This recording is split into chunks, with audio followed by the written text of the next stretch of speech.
बिस्मिल्लाह अर्रहमान Ar-Rahim. Student, आज हम तीसरी जमात में उर्दू की किताब का सबक दिल ना दुखे पढ़ेंगे।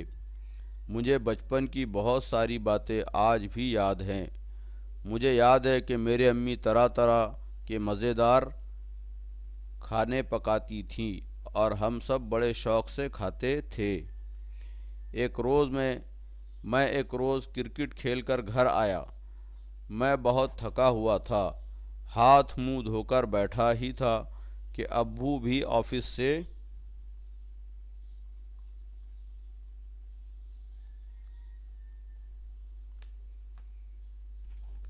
आ गए। अम्मी ने एक ट्रे में चाय और टोस्ट लाकर मेज़ पर रख दिए। मैंने एक टोस्ट उठाया, लेकिन वो थोड़ा सा जला हुआ था। मैंने उसे बड़ी मुश्किल से खाया। गौर से देखने पर मालूम हुआ कि प्लेट के सारे टोस्ट ऐसे ही हैं।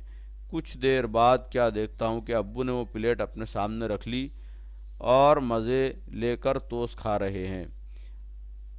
आम तौर पर वो जितने टोस्ट खाते थे, आज उससे कुछ ज़्यादा ही खा गए। चाय के बाद मैं अपनी मेज़ पर पढ़ाई करने के लिए बैठ गया, लेकिन पढ़ाई में तबीयत नहीं लग रही थी। मैं ताज्जुब कर रहा था कि अब्बू को जले हुए टोस्ट मज़ेदार क्यों लगे। इतने में अब्बू अम्मी की बातें सुनाई दी। अम्मी कह रही थी, आज मेरी गलती से टोस्ट जल गए। बेटे, मोनिस ने सिर्फ एक टोस्ट खाया, आपको भी वो बहुत मज़ा लगे होंगे।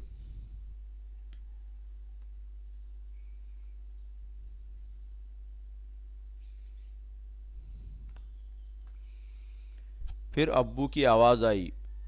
वो नरमी से बोल रहे थे, टोस्ट बदमज़ा कहाँ थे, अच्छे थे।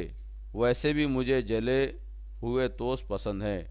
मैं सोचने लगा, भला जले हुए टोस्ट भी किसी को पसंद आते हैं। फिर अब्बू ने ऐसा क्यों कहा। अब्बू अपने कमरे में चले गए। मैं भी उनके कमरे में पहुंचा।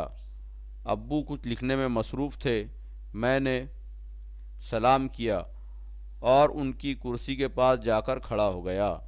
अब्बू ने सलाम का जवाब दिया और मुस्कुराकर पूछा, क्या बात है।